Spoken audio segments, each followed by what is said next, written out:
കാര്യങ്ങൾക്കൊക്കെ ഒരു പ്രൈവസി കിട്ടട്ടെ എന്ന് ഞാൻ ഒരു ബോഗി തന്നെ അങ്ങ് ബുക്ക് ചെയ്തു. ആരും ഒന്നും ചെയ്യരുത്, വലിയ മനുഷ്യനാണ്. ചട്ടം പിത്തരം കാണിക്കാനുള്ള പുറപ്പാടാണല്ലേ നായർ സാറേ? ഇതൊരുമാതിരി വൃത്തികെട്ട പണിയായി. ഒരല്പം വൃത്തികെട്ട പണിയും ചട്ടം പിത്തരവും ഇല്ല ഇക്കാലത്ത് ജീവിക്കാൻ പറ്റിയല്ല. എടാ സാറിനെ എടുത്താ ക്യാബിനെ കൊണ്ടിരുത്ത്. വേണ്ട, നമ്മൾ മാറി.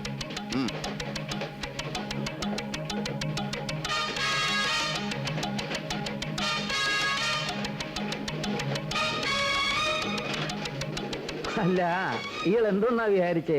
ഈ 20 ലക്ഷവും 30 ലക്ഷവും എന്നൊക്കെ പറഞ്ഞ് ബ്ലാക്ക് മെയിൽ ചെയ്ത് എടുത്തു കയറിയൊന്നും സിനിമയാന്ന് വിചാരിച്ചോ? താൻ എൻ്റെ ലൈഫ് ഇട്ട് ശരിക്കൊന്ന് കളിച്ചു. അസല് സിനിമ സ്റ്റൈലില്. ഇനി മതി, ബാക്കി ഞാൻ കളിച്ചോളാം. ഡയറിയുടെ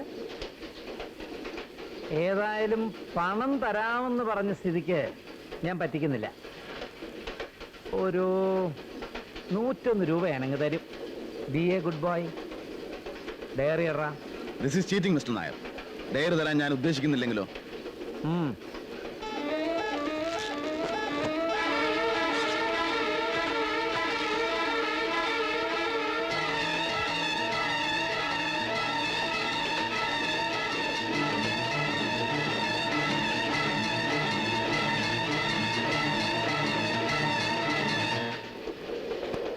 എവിടെയാടാ ഡയറി? താൻ എന്താ പറഞ്ഞേ? ഈ ബോഗി മുഴുവൻ തന്റെ ആൾക്കാരാണെന്നോ? ട്രെയിൻ എന്താണോ തന്റെ തന്തയുടെ വകയാണോ? എടാ വരട്ടാതടോ. താൻ ഇതല്ല ഇതിന്റെ അപ്പുറത്തെ പണി കാണിക്കുമെന്ന് എനിക്കറിഞ്ഞൂടെ? താൻ എന്ത് വിചാരിച്ചു? ഞാൻ ഡയറിയും കഷത്തി വെച്ച് കൈയും വീശും ഇങ്ങോട്ട് വരുമെന്നോ? പാവം. ഏതായാലും ഡയറി തൽക്കാലം എൻ്റെ കൈവശം ഇല്ല. എന്ന് വെച്ച് ഞാൻ തരില്ല എന്ന് പറഞ്ഞില്ല, തരും. പക്ഷേ ഇവിടെ വെച്ചല്ല, സേലത്തെത്തുമ്പോൾ. അവിടെ നിന്ന് എൻ്റെ കൂടെ പിള്ളേർ കയറി. തനിക്കറിയാവരെ, നമ്മുടെ ടോണിയും കൂട്ടരും.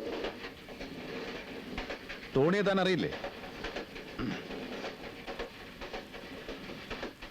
ഇനിയിപ്പോൾ സേലത്തെത്തുമ്പോൾ എന്നെ അങ്ങ് കുത്തി മലത്തി പിള്ളേരെയും കൊന്ന് ഡയറി എടുത്തുകൊണ്ട് പോകാമെന്ന് വിചാരിക്കണ്ട. അതൊന്നും നടക്കില്ല. ദേ, ഞാൻ ഈ കർച്ചീഫ് വീശി കാണിക്കാതെ അവർ ഈ ബോഗി കയറില്ല. തനിക്ക് ഡയറിയും കിട്ടില്ല. 20 ലക്ഷം രൂപ തന്നിട്ട് നിന്റെ ഡയറി എനിക്ക് വേണ്ട. വേണ്ട, അല്ലാതെ തന്നെ ഡയറി കിട്ടുമെന്ന് ഞാനൊന്ന് നോക്കട്ടെ.